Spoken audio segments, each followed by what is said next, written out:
नमस्कार विद्यार्थी मित्रांनो, क्रिएटिव्ह मॅथ्स मराठी या आपल्या लाडक्या युट्यूब चॅनलमध्ये पुन्हा एकदा तुमच्या सगळ्यांचं सहर्ष स्वागत आहे.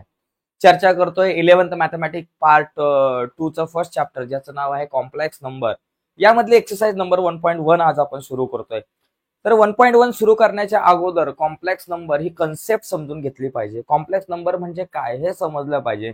हे जर नाही समजलं ना तर या प्रकरणातल्या कुठल्याही एक्सरसाइज करण्यात काहीच अर्थ नाहीये. पुढे काही समजणार नाही, सगळं डोक्याच्या वर जाईल. त्याच्यामुळे नंबर सिस्टीम काय आहे, नंबर कुठल्या प्रकारचे असतात, रिअल नंबर म्हणजे काय, रॅशनल नंबर म्हणजे काय, इररॅशनल नंबर म्हणजे काय, आणि त्याच्यानंतर मग कॉम्प्लेक्स नंबर म्हणजे काय, या सगळ्या मुद्द्यांवरती आपल्याला सुरुवातीला खूप सारी चर्चा करायची. जवळपास 10-12 मिनिटं आपले सुरुवातीला ही कन्सेप्ट समजून घ्यायला जाईल आणि त्यानंतर प्रत्यक्षात एक्सरसाइज मध्ये आपण उतरूयात. त्यामुळे कन्सेप्ट खूप महत्वाचे आहे. संपूर्ण व्हिडिओ बघा, खूप इम्पॉर्टंट आहे.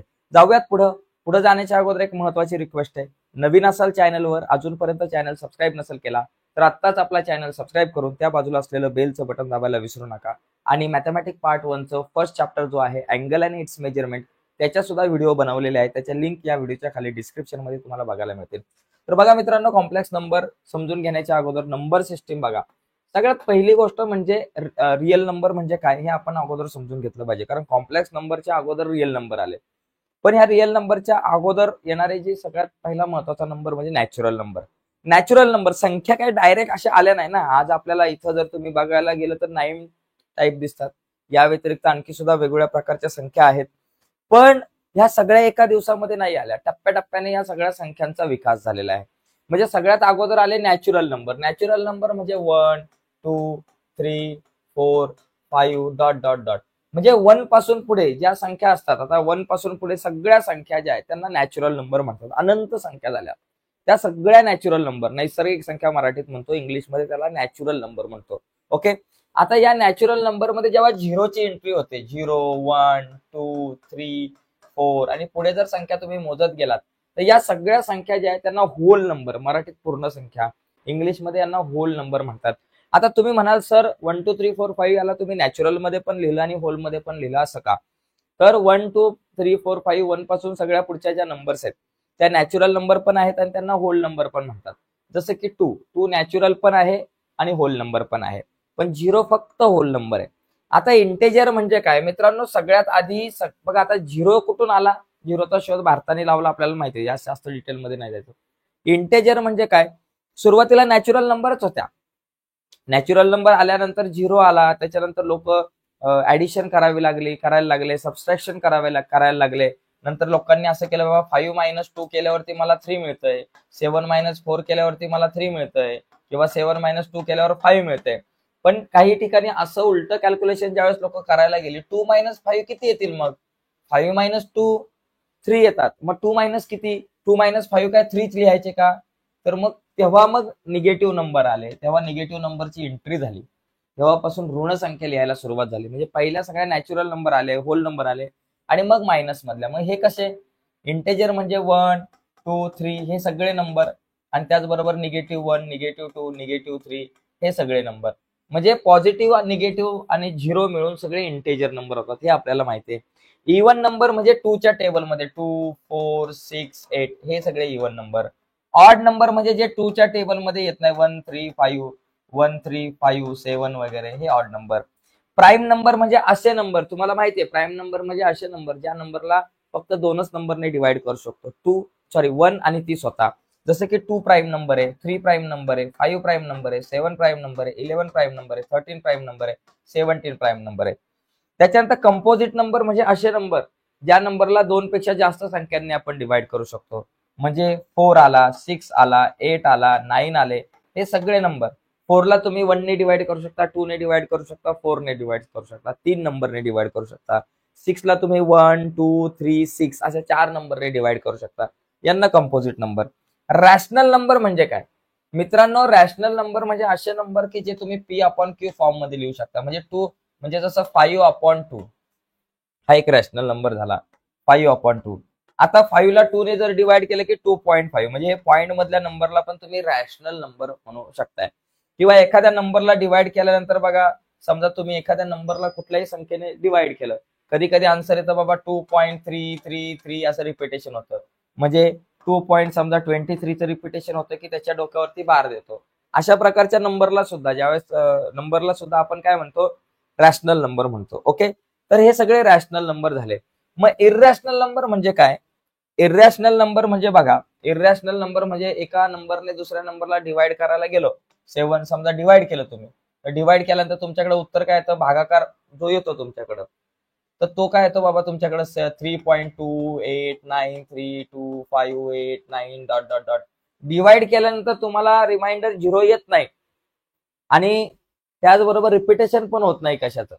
जर रिपिटेशन जर होत नसेल आणि रिमाइंडर पण 0 येत नसेल तर अशा प्रकारच्या नंबरला इररॅशनल नंबर आपण म्हणतो. काय म्हणतो, इररॅशनल नंबर. किंवा √5 मधला जो नंबर आहे, 5चं स्क्वेअर रूट नाही निघत म्हणून √5 पण इररॅशनल नंबर.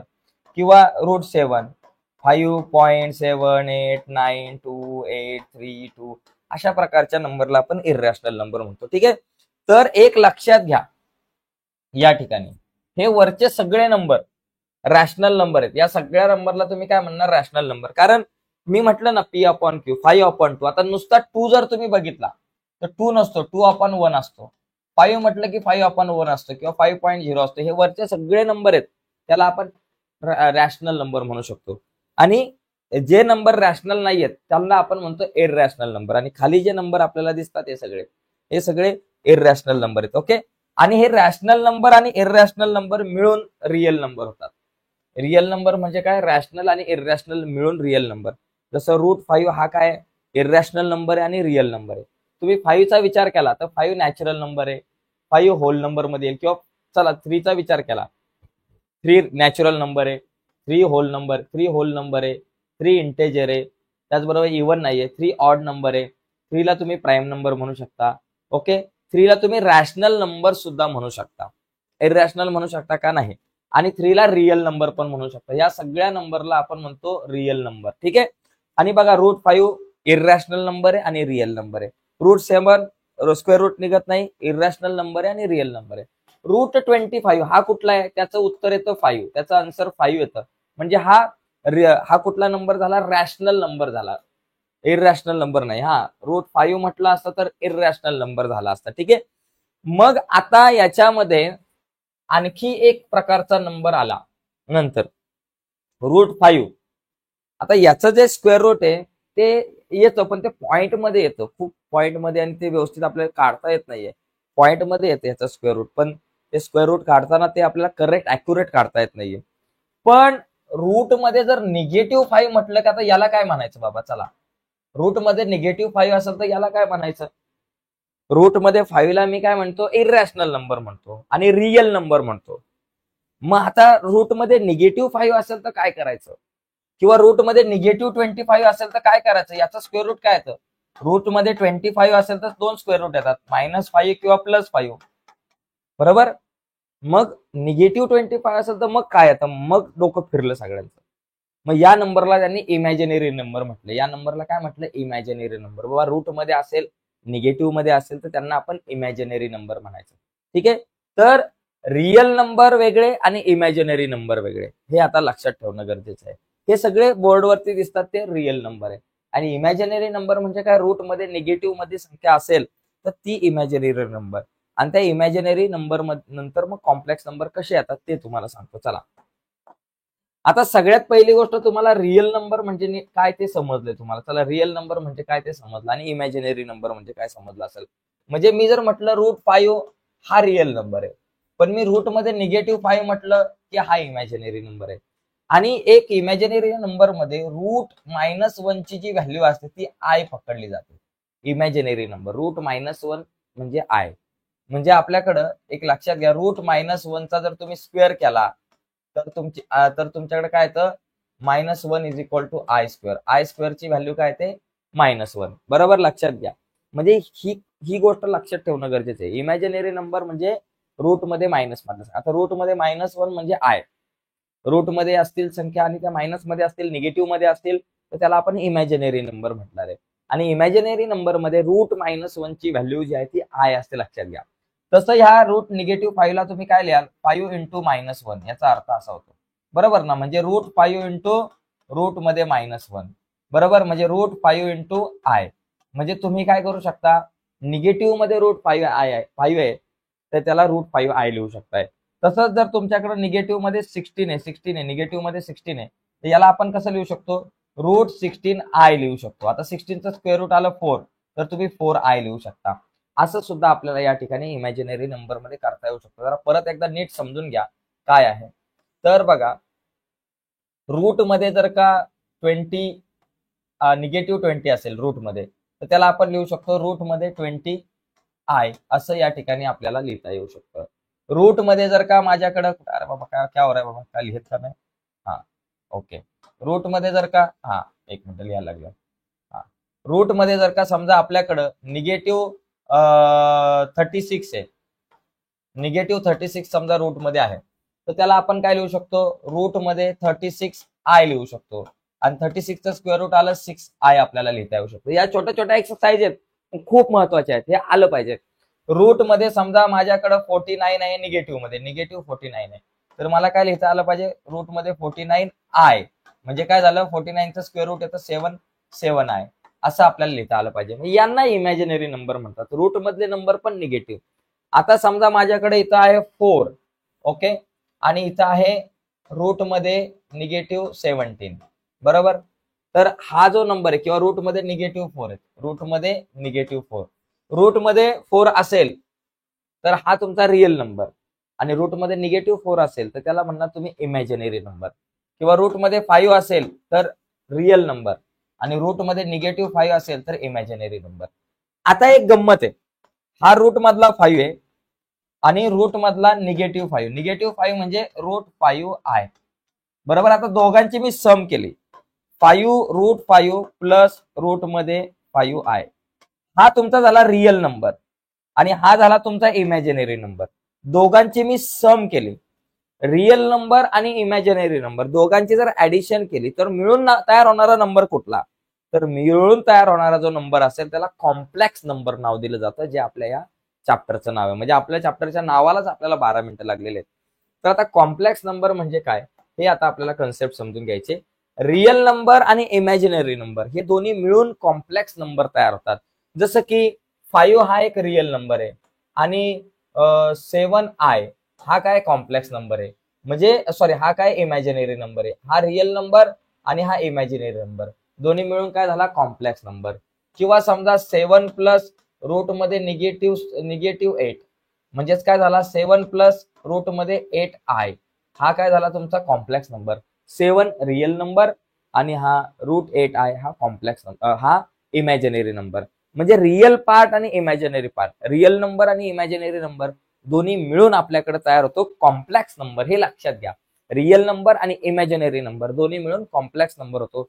या संदर्भातल्या काही महत्वाच्या कन्सेप्ट आहेत. आता कॉम्प्लेक्स नंबरच्या संदर्भात ह्या काही गोष्टी लक्षात घ्या. A complex number whose real part is 0, याच्यामध्ये दोन पार्ट असतात, रिअल पार्ट आणि इमॅजिनरी पार्ट. बघा समजा माझ्याकडे 5 प्लस 2i हा जो नंबर आहे, या नंबर मध्ये 5 जो आहे तो रिअल पार्ट आहे आणि 2i जो आहे तो कुठला पार्ट आहे, इमॅजिनरी पार्ट आहे. आता बघा complex number who real part is 0 is called purely imaginary. जर याच्यामध्ये रिअल पार्ट 0 असेल म्हणजे 0 प्लस 2i झालं, तर याला म्हणतात प्युअरली इमॅजिनरी नंबर, याला म्हणणार प्युअर इमॅजिनरी नंबर. म्हणजे इथं झेड इमॅजिनरी नंबर आपण सॉरी कॉम्प्लेक्स नंबर झेड ने दाखवतो. तर z is equal to 0 plus i b असेल तर उत्तर तुमच्याकडे आयबीच येणार, 2i येणार इथं. म्हणजे याला म्हणणार प्युअरली इमॅजिनरी नंबर. ओके. दुसरा मुद्दा, a complex number whose imaginary part is 0, जर इमॅजिनरी पार्ट 0 असेल, बरोबर ना, z is equal to a plus 0i म्हणजे उत्तर ए, तर त्याला रिअल नंबर होतो. इमॅजिनरी पार्ट 0 असेल तर आता समजा उदाहरणार्थ z is equal to 5 plus 0i असेल तर उत्तर किती येतं 5, काय झाला बाबा रिअल नंबर. जर इमॅजिनरी पार्ट 0 असेल तर येणारं उत्तर जे आहे, येणारा आन्सर जो आहे, येणारा जो नंबर आहे त्याला तुम्ही काय म्हणणार रिअल नंबर. आणि तिसरा आहे complex number whose both real and imaginary part are 0, दोघे पण 0 आहे. म्हणजे z is equal to real part 0 imaginary part 0 answer येणार 0, मग त्याला तुम्ही 0 कॉम्प्लेक्स म्हणतात. 0 कॉम्प्लेक्स इज द 0 कॉम्प्लेक्स. आणि चौथा, the set of R of real number is a subset of complex number. Real number हा कॉम्प्लेक्स नंबरचा एक सबसेट असतो, प्रत्येक रिअल हे लक्षात ठेवा. आणि पाचवा point, the real part and imaginary part can not be combine in a single term. Real part आणि इमॅजिनरी पार्ट, जसं 2+3i is equal to 5i कधीच होणार नाही. हा, जर 2i + 3i is equal to 5i, 2 + 3 is equal to 5, but 2 + 3i is not equal to 5. एवढं लक्षात घ्या, किंवा not is equal to 5i असं आपल्याला कधीच कॅल्क्युलेशन या दोघांना कंबाईन करता येणार नाही, दोघांची ऍडिशन अशी करता येणार नाही. ठीक आहे. तर मित्रांनो, या सगळ्या कन्सेप्ट झाल्या कॉम्प्लेक्स नंबरच्या संदर्भात. नंबर सिस्टीम समजून घेतली, कॉम्प्लेक्स नंबर म्हणजे काय समजून घेतलं. आता प्रत्यक्षात प्रॅक्टिस सेटला आपण सुरुवात करूयात. तर बघा, याच्यामध्ये पहिला जो क्वेश्चन आपल्याकडे सिम्प्लिफाय आपल्याला करायचा आहे, याला जरा थोडंसं मी वेगवेगळं जरा लिहितो, म्हणजे आपल्याला कॅल्क्युलेशन करायला सोपं जाईल आणि फटाफट आपण या सगळ्या गोष्टी कॅल्क्युलेट करू शकतो. ओके, याला जरा वेगवेगळं आपल्याला लिहिलं तर जरा थोडंसं बरं पडेल, मला पण सोडून द्यायला आणि आपल्याला समजून सांगायला थोडंसं बरं पडू शकतं. ठीक आहे, चला आता हे 2 एक्झाम्पल्स या ठिकाणी माझ्याकडे आहेत. बघा, आता इथे बघा, इथे मला काय करायचं, मी तुम्हाला म्हटलं होतं रूट मध्ये -16 म्हणजे काय असतं, रूट मध्ये 16 आहे. बघा, रूट मध्ये -16 म्हणजे 16i, याचा अर्थ असा, बरोबर. प्लस 3 रूट मध्ये 25 म्हणजे √25i, निगेटिव्ह म्हणजे डायरेक्टली √25i लिहायचं. प्लस रूट मध्ये -36 म्हणजे √36i, मायनस रूट मध्ये -625 म्हणजे 625i, असा याचा अर्थ होतो. मगाशी मी तुम्हाला या सगळ्या गोष्टींवरती आपण चर्चा केलेली आहे. ठीक आहे, तर एवढा सोपा विषय, जास्त काही नाही. आता पुढे कॅल्क्युलेशन बघा कसं करायचं. रूट मध्ये -16 म्हणजे 16i का आलं, बघा, रूट मध्ये -16 याचा अर्थ काय होतो, रूट मध्ये 16 इंटू -1, बरोबर. म्हणजे याचा अर्थ रूट मध्ये 16 इंटू रूट मध्ये -1, बरोबर. आणि रूट मध्ये निगेटिव्ह म्हणजे काय असतो, आय. रूट मध्ये -1 म्हणजे आय, म्हणून रूट मध्ये 16i डायरेक्ट लिहायचं. ओके, म्हणजे रूट मध्ये -16 म्हणून √16i, 3 इंटू रूट मध्ये -25 म्हणून √25i, रूट मध्ये -36 म्हणून √36i, आणि मायनस रूट मध्ये -625 म्हणून 625i. आता स्क्वेअर रूट काढा. 16चं स्क्वेअर रूट आलं 4 म्हणून 4i, प्लस 3 इंटू 25 आलं 5 म्हणून 5i, प्लस 36चं 6 आलं म्हणून 6i, 625चं 25 आहे म्हणून 25i. आता बघा, 4i प्लस 3 5 15i, 15i, इथं 15i जरा व्यवस्थित लिहू, आणि प्लस 6i मायनस 25i. बघा, 4 + 15 19, 19 + 6 25, तर 25i मायनस 25i, 25 मधून 25 गेले 0. तर इतके सिंपल क्वेश्चन्स येत नाही, एकदम सिंपल. आता इथे बघा, इथे आपल्याला काय येईल, 4 रूट मध्ये 4i, बघा -4 म्हणून 4i, प्लस 5 इंटू रूट मध्ये -9 म्हणजे 9i, आणि मायनस 3 इंटू रूट मध्ये -16 म्हणून 16i. मायनसचं साईन घालवायचं, पुढे आय लिहायचा, विषय संपला. आता इथं 4 इंटू रूट मध्ये 4 म्हणजे 2 आहे, 2i झाले. 5 इंटू रूट मध्ये 9 आहे म्हणजे 3, 9चं स्क्वेअर रूट 3i झालं. मायनस 3 आपल्या जागेवर, रूट मध्ये 16चं स्क्वेअर रूट झालं 4 म्हणजे 4i. आता 4 × 2 = 8 म्हणजे 8i, 5 × 3 = 15 म्हणजे 15i, मायनस 3 × 4 = 12 म्हणजे 12i, 8 + 15 23i मायनस 12i, 23 मधून 12 गेले 11i. तर अशा प्रकारे आपल्याला हे क्वेश्चन सॉल्व्ह करायचे आहेत.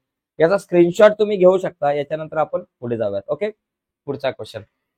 तर बघा मित्रांनो, पुढचा सेकंड नंबरचा जो क्वेश्चन आहे, याच्यामध्ये काय करायचं नाही बघा. Write the conjugate of the following number. आता यांचे कॉन्जुगेट म्हणजे काय बाबा, इथे लक्षात घ्या. 3 - i, 3 - i चा कॉन्जुगेट 3 + i, 3 + i, त्याचा कॉन्जुगेट काय, देखो पहिला कॉन्जुगेट ऑफ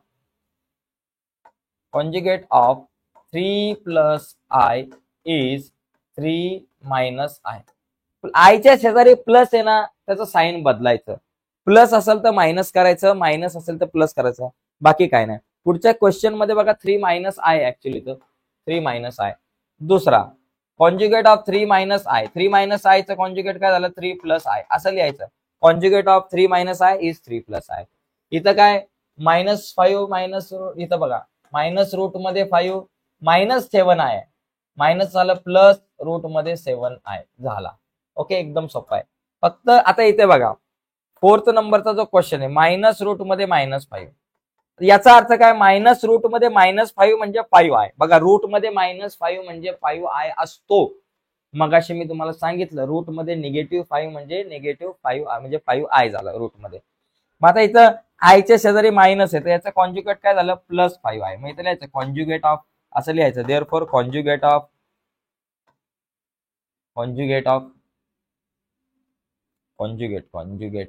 मगाशी स्पेलिंग चुकली बरं का. Conjugate CONJU conjugates of negative root 5i is root 5i एवढंच येणार. ओके, पुढे बघा इथं 5i आहे त्याचं निगेटिव्ह 5 आहे. इथं रूट मध्ये 5 मायनस आहे प्लस आहे, बस एवढंच. याच्यामध्ये मी काही जास्त सांगत नाही. इथं प्लस आहे प्लसचं मायनस करा. इथं cos theta minus I sine theta. Okay, cos theta plus I sine theta, cos theta minus I sine theta. Conjugate म्हणजे उलटा विषय करायचा, म्हणजे आयच्या शेजारी प्लस आहे प्लसचं मायनस करायचं, मायनसचं प्लस करायचं, बस. याच्यात मला जास्त काय बोलायचं नाही. तिसऱ्या प्रश्नावर जास्त बोलायचंय. बघा find a and b if. बघा लक्षात घ्या, ए अँड बी ची व्हॅल्यू काढायची. इथं काय करायचं, याच फॉर्म मध्ये, आता हा जो फॉर्म आहे ना, याच फॉर्म मध्ये पलीकडचं जे काही तुमची टर्म आहे त्याला आणायचं. म्हणजे जसं ए प्लस बी आहे आपण म्हणू, हा जो फॉर्म आहे त्या फॉर्म मध्ये बघा, याच फॉर्म मध्ये ऑलरेडी. तर इथं ए प्लस 2b आणि हा 4 आणि हा imaginary part is equal to 6 आहे. इथं इमॅजिनरी पार्ट आणि रियल पार्ट तुम्ही सेपरेटली लिहू शकताय. मग या ठिकाणी तुम्हाला एक वाक्य लिहिता येईल, equating the real and imaginary part separately. Equating the real and imaginary part separately. एक मिनिट पुस्तक बघतो जरा मी, क्वेश्चन बरोबर आहे. हा, the real and imaginary part separately असं लिहायचं. The real and imaginary part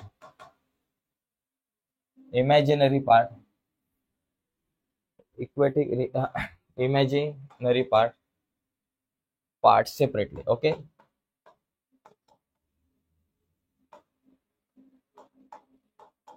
real आणि इमॅजिनरी पार्ट सेपरेटली वेगवेगळे लिहायचे. हे वाक्य सगळीकडे equating the real and imaginary part separately, हे वाक्य जसं तसं लिहायचं. आता बघा ए plus 2b is equal to काय बाबा, ए plus 2b is equal to किती 4. हा रिअल पार्ट वेगळा लिहिला. आणि इमॅजिनरी मध्ये काय 2ai इज इक्वल टू 6 आहे. 2ai इज इक्वल टू 6 आहे, म्हणजे 2ai इज इक्वल टू 6 आहे. आता याच्यामध्ये आय काढून टाकला. ओके, आय जर काढून टाकला तर 2a इज इक्वल टू 6 येतं. याला तुम्ही नंबर 1 म्हणू शकता. आता a इज इक्वल टू 6 आपल्या जागेवर 2 मल्टिप्लाय इकडे आले divided by a is equal to 2 3 जा 6, 2 3 जा 6, a ची व्हॅल्यू 3 आली. ओके, आता a ची व्हॅल्यू 3 आहे, b ची व्हॅल्यू कशी काढायची तुम्हाला माहिती आहे. या व्हॅल्यूला इक्वेशन 1 मध्ये ठेवा. माहिती लिहायचं, place a is equal to 3 in equation number 1. Equation 1 आहे a plus 2b is equal to 4. इथं लिहायचं a plus 2b is equal to 4. a ची व्हॅल्यू आहे 3 plus 2b is equal to 4. Okay, आता 2b आपल्या जागेवर 4, आपल्या जागेवर 3 प्लस पलीकडे गेला minus. 2b is equal to 4 मधून 3 गेला 1, b इज इक्वल टू 1/3. तर अशा प्रकारे आपल्याला हे आन्सर काढता येईल. एकदम सिंपल आहे. ठीक आहे, तर पुढचा प्रश्न बघू. तत्पूर्वी याचा स्क्रीनशॉट वगैरे घ्यायचा असेल तर तुम्ही घेऊ शकता. इथं बघा, equating the real and imaginary part separately, हे सगळीकडे तुम्हाला लिहिणं गरजेचं आहे. बघा पुढचा क्वेश्चन बघा. हा, ए प्लस ए मायनस बी. बघा इथं इक्वेटिंग. आता यावेळेस इथं जर तुम्ही या सगळ्या गोष्टी लिहिताय, equating the real and imaginary part, बघा हे व्यवस्थित, equating the real and imaginary part separately.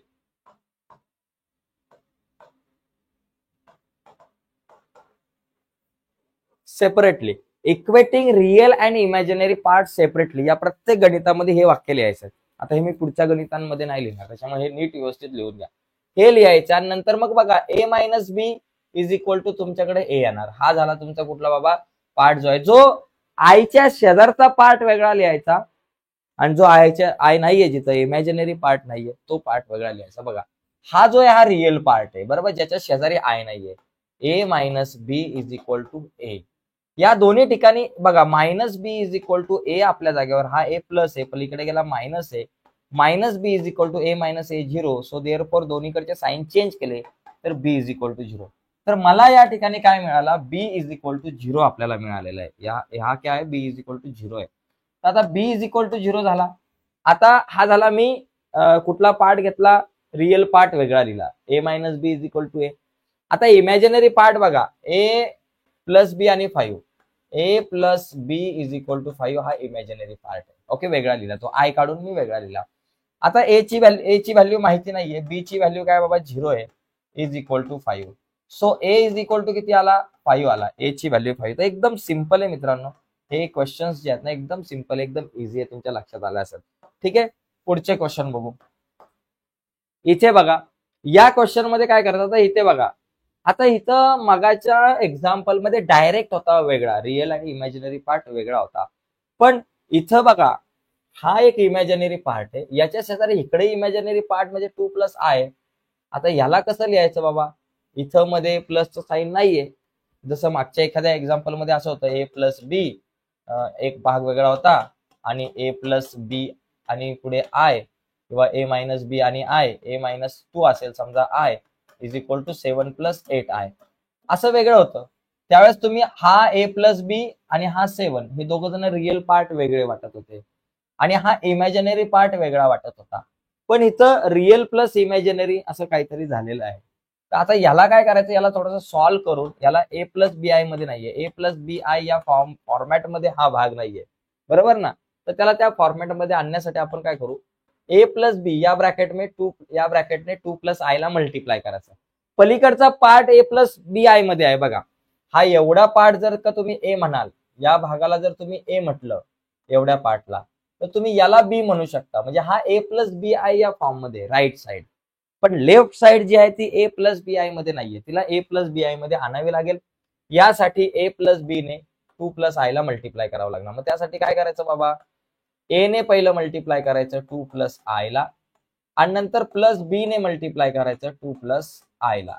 Is equal to पलीकडचा पार्ट जसा आहे तसा बी प्लस 1 आणि प्लस 10 प्लस 2a आणि आय. ओके, आता काय होईल, ए इंटू 2 ए ने या दोघांना मल्टिप्लाय करायचं, a into 2 2a plus a into i a i plus b into 2 2b plus b into i b i. ठीक आहे, is equal to b plus 1 आणि प्लस 10 प्लस 2a आणि आपला हा आय. ठीक आहे, आता याच्यामध्ये काय होईल, आय आय वाले टर्म जी आहे तिला आपल्याला वेगळी लिहावी लागणार आहे. ए प्लस बी मध्ये आणायचंय, मग ए आय आणि बी आय या दोन्ही आयला वेगळं लिहा. आणि बघा 2a प्लस हा 2b हा पार्ट वेगळा लिहा, आणि प्लस ए आय आणि बी आय वेगळा लिहा, a i plus b i याला वेगळं लिहिलं. Is equal to b plus 1 आणि प्लस 10 प्लस 2a आणि आपला हा आय. ठीक आहे, आता बघा यातून आय कॉमन काढा या दोघांमधून. आता काय होईल, 2a प्लस 2b एका ब्रॅकेटमध्ये प्लस ए प्लस बी आणि आपला आय. ओके, एका बाजूला. ओके, याला एका बाजूला लिहिलं, आणि इज इक्वल टू बाबा बी प्लस 1 आणि दुसऱ्या ब्रॅकेटमध्ये प्लस 10 प्लस 2a आणि आय. आता या ठिकाणी बघा इथं पण ए प्लस बी मध्ये आला, हा ए आणि हा प्लस बी पकडा. ओके, आणि इकडे सुद्धा तुमच्याकडे ए प्लस बी आय या स्वरूपामध्ये आलेलं आहे दोन्ही पण. आता मग इक्वेटिंग रिअल आणि इमॅजिनरी पार्ट सेपरेटली असं लिहू शकतो आपण, equating real and imaginary part separately. Okay, याला सेपरेटली जर आपण लिहिलं तर मग काय मला मिळेल बघा, 2a plus 2b is equal to b plus 1. Okay, आणि a plus B is equal to 10 plus 2a. बघा इथं पहिलं लिहू, 2a plus 2b is equal to b plus 1. आता इथं एक इक्वेशन तयार होईल, बी ला एका बाजूला घेऊ, 2a आपल्या जागेवर प्लस 2b, हा b प्लस इकडाला minus b is equal to 1. मग 2a बी 2b मधून एक बी गेला, फक्त b राहिला, इज इक्वल टू 1. याला इक्वेशन नंबर 1 म्हणा. हा झाला तुमचा रिअल पार्ट. इमॅजिनरी पार्ट मध्ये a plus B is equal to 10a plus 2a. इथं काय, a plus B is equal to 10a +2a. ठीक आहे. आता या ठिकाणी काय करू, हा इथं 10a चुकून आला, 10+2a. ओके, बघा a + b = 10+2a. सगळ्यांना एका बाजूला घेऊ, a वाल्या टर्मला आणि b वाल्या टर्मला. आपल्याला माहिती आहे लिनियर इक्वेशन इन 2 व्हेरिएबल 10 स्टँडर्डला आपण शिकलो. आता काय करायचं, a ला म्हणायचं भाऊ तू इथंच थांब, 2a प्लस इकडे आला -2a, हा b आपल्या जागेवर आणि इज इक्वल टू 10 आपल्या जागेवर. a - 2a - a आणि हा plus b is equal to 10. आता एक काम करू, इथं सगळ्यांचे साइन चेंज करू.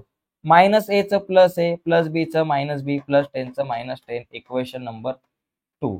आता ही जी दोन इक्वेशन तयार झालेत माझ्याकडे, त्याला सॉल्व्ह करायचे लिनियर इक्वेशन इन 2 व्हेरिएबल यानुसार. एक इक्वेशन आहे 2a + b = 1, दुसरं a - b = -10. या दोघांमध्ये हा b आणि हा b कॉमन आहे, तो कॅन्सल होईल. या दोन इक्वेशनची ऍडिशन केल्यावर b कॅन्सल होईल, आपल्याला माहिती आहे. मग इथे लिहायचं equation number 1 plus equation number 2 करू, दोघांची ऍडिशन करू, दोन इक्वेशनची ऍडिशन केल्यावर काय मिळेल बघा. आता इथं मी वरती ऍडिशन करतो.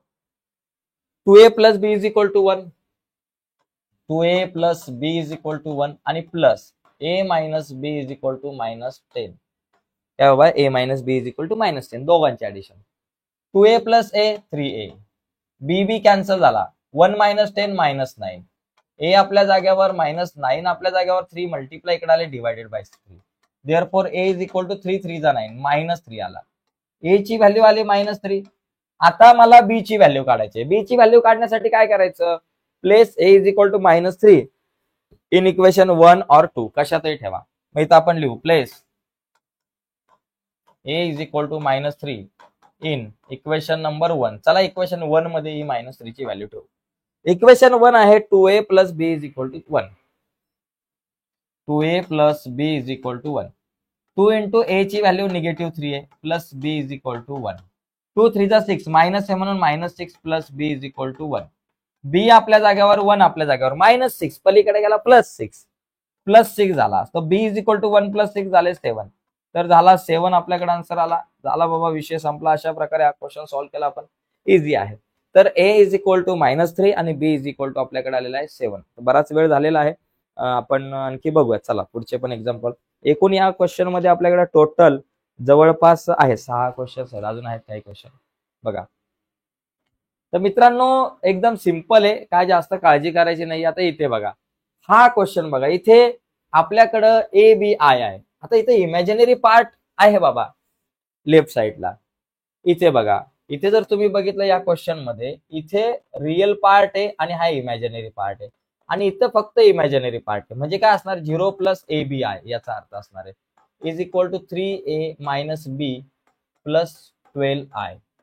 मग आता equating real and imaginary part separately असं लिहू शकतो. आणि त्याच्यानंतर पहिला आपण काय करू, इमॅजिनरी पार्ट लिहू. हा पार्ट बघा, ए बी इथं लिहा वाटलं तर equating real and imaginary part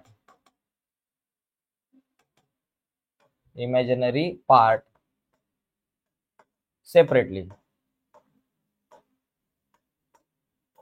okay, मग so therefore a b is equal to काय बघा, a b is equal to 12 आपल्याकडे येऊ शकतो. A b is equal to 12.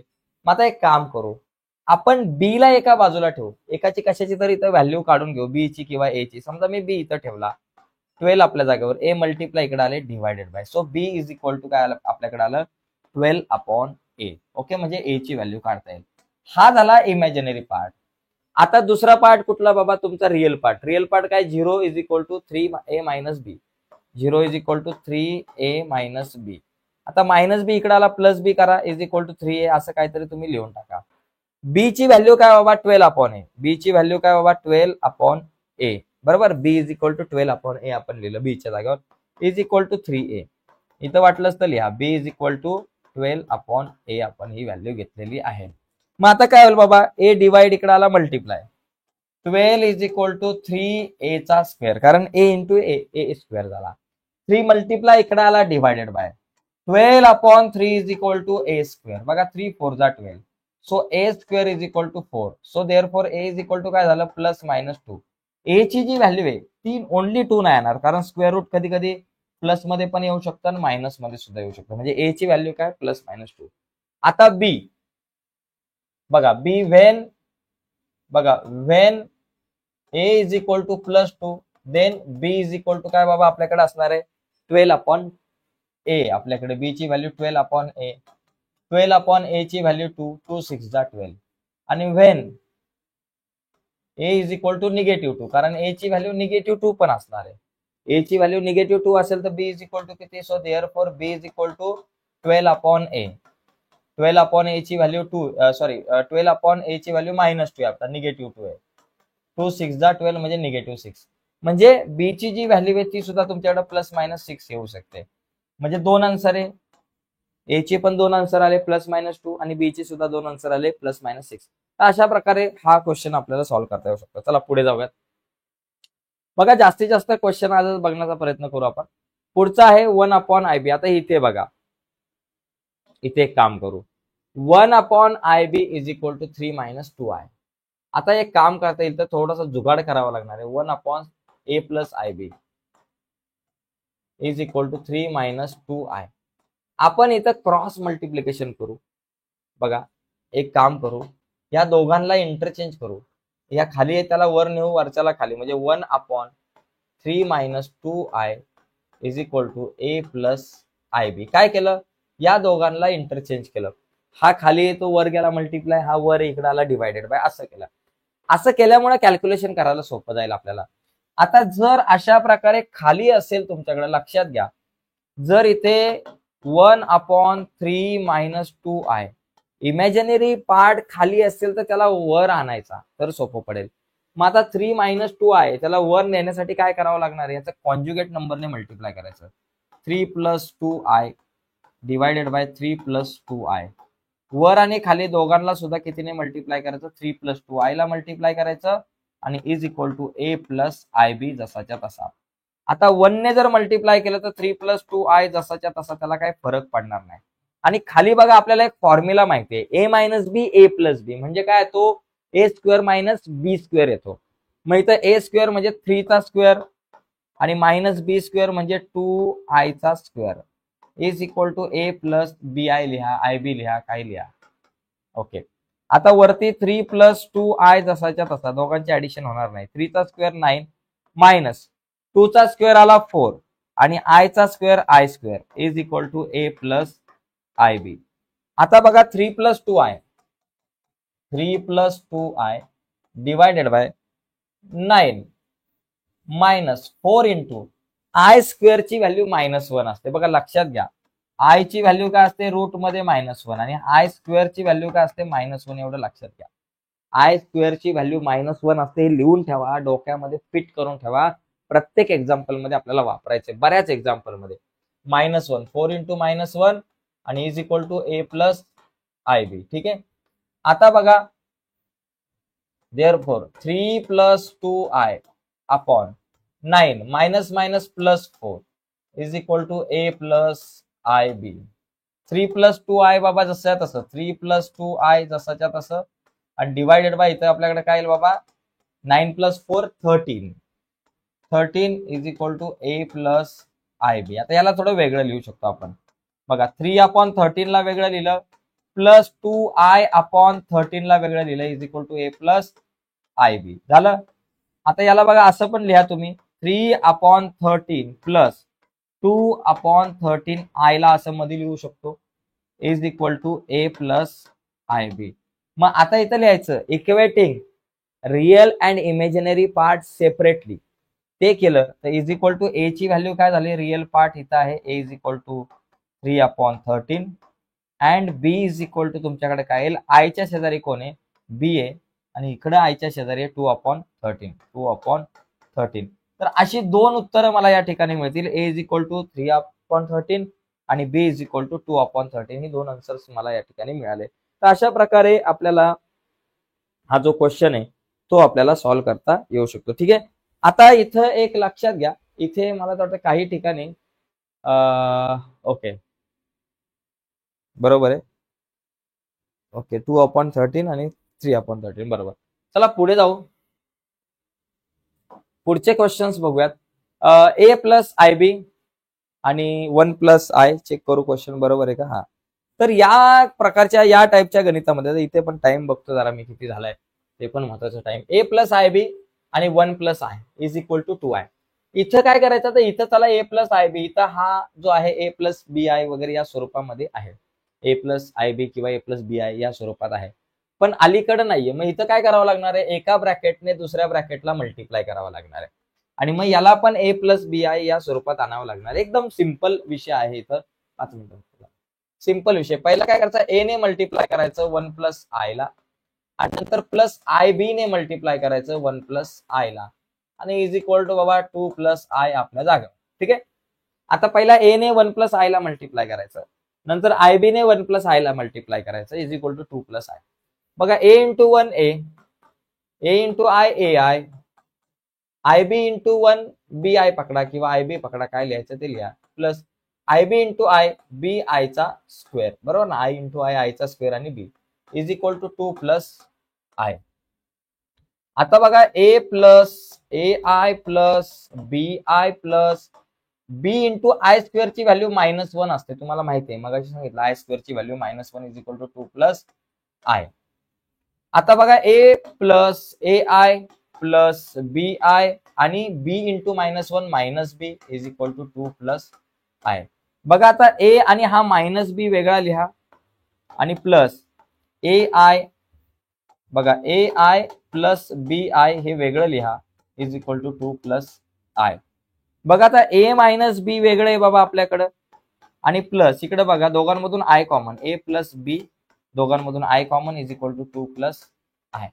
बघा आता इमॅजिनरी आणि रिअल पार्ट वेगळा झाला. Imaginary part a minus B is equal to, sorry real part काय बाबा तुम्हाला या ठिकाणी मिळेल, रिअल पार्ट काय a minus B is equal to 2 आणि इमॅजिनरी पार्ट आपल्याला काय मिळणार आहे, a plus B is equal to आयच्या शेजारी काय नाही म्हणतो 1. इथं लिहायचं इक्वेटिंग रिअल आणि इमॅजिनरी पार्ट सेपरेटली. मग आपल्याला मिळणार a minus B is equal to, तुमच्याकडे हा 2 मिळेल, याला इक्वेशन 1 म्हणा आणि a plus B is equal to पलीकडे काय नाही म्हणजे 1 मिळेल, याला इक्वेशन 2 म्हणा. आता दोन इक्वेशन सॉल्व्ह करून ए आणि बी च्या व्हॅल्यू काढायच्या, त्या तुम्हाला येतील. मग त्या सॉल्व्ह करण्यासाठी या दोन इक्वेशनची काय करावी लागणार, ऍडिशन, इक्वेशन 1 प्लस इक्वेशन 2. आता ऍडिशन काय केली, ऍडिशन केल्यामुळं 2 बी बी कॅन्सल होईल आणि मला ए ची व्हॅल्यू मिळेल. किंवा एखादा म्हणला सर मला सबस्ट्रॅक्शन करायचे, सबस्ट्रॅक्शन करून पण ए घालून बी ची व्हॅल्यू काढू शकताय. ऍडिशन करा, a minus B is equal to 2 आणि plus a plus B is equal to 1. बघा ए प्लस ए 2a, बी बी गेला 2 प्लस 1 3, ए आपल्या जागेवर 3 आपल्या जागेवर 2 मल्टिप्लाय इकडे आला डिवायडेड बाय, म्हणजे ए ची जी व्हॅल्यू आहे ती आपल्याकडे किती आली बाबा 3/2. ए ची व्हॅल्यू 3/2. आता बी ची व्हॅल्यू काढण्यासाठी आपल्याला काय करावं लागणार आहे, ही जी व्हॅल्यू आहे 3/2 याला इक्वेशन नंबर 1 किंवा 2 मध्ये कशातही तुम्ही ठेवा आणि बी ची व्हॅल्यू काढा. आता बघा मी काय करतो, place a is equal to 3/2 in equation number 2. चला इक्वेशन नंबर 2 मध्ये ठेवतो. 2 काय बाबा, ए plus B is equal to 1, a plus B is equal to 1, a ची value 3/2 plus B is equal to 1, b आपल्या जागेवर 1 आपल्या जागेवर प्लस 3/2, पलीकडे गेले -3/2. मग आता पलीकडे काय होणार बाबा, इथं cross multiplication, b is equal to 1 च्या खाली काय नाही म्हणजे 1, 2 1 जा 2 मायनस 3 1 जा 3 डिवायडेड बाय 2 1 जा 2, इथं लिहिले 2. So b is equal to 2 minus 3 -1/2. B ची व्हॅल्यू किती आली -1/2. तर मित्रांनो याचा स्क्रीनशॉट घ्या. या ठिकाणी बघा हा सेकंड नंबरचा, थर्ड नंबरचा क्वेश्चन पण झालाय. तर आज आपण हे 3 क्वेश्चन बघितलेले आहेत. उद्याच्या व्हिडिओमध्ये आपण पुढचे क्वेश्चन बघू. हा प्रॅक्टिस सेट खूप मोठा आहे, त्याच्यामुळे 2 ते 3 एक्सरसाइज लागतील या प्रॅक्टिस सेटला आपल्याला, पण खूप महत्वाचे आहेत. तर आजच्या या चर्चेमध्ये इथेच थांबूयात. पुढच्या व्हिडिओमध्ये आपण इथून पुढचे जे काही क्वेश्चन आहे 4 5 6 7 8 9 10 जवळपास 17-18 प्रश्न आहेत, तर ते पुढचे प्रश्न आपण पुढच्या व्हिडिओमध्ये बघूयात. पुढची व्हिडिओ तुमच्यापर्यंत पोहोचावी असं वाटत असेल आणि अजूनपर्यंत चॅनल सबस्क्राईब नसेल केला तर आत्ताच चॅनल सबस्क्राईब करून त्या बाजूला असलेलं बेलचं बटन दाबायला विसरू नका. धन्यवाद मित्रांनो, बाय सर्वांना.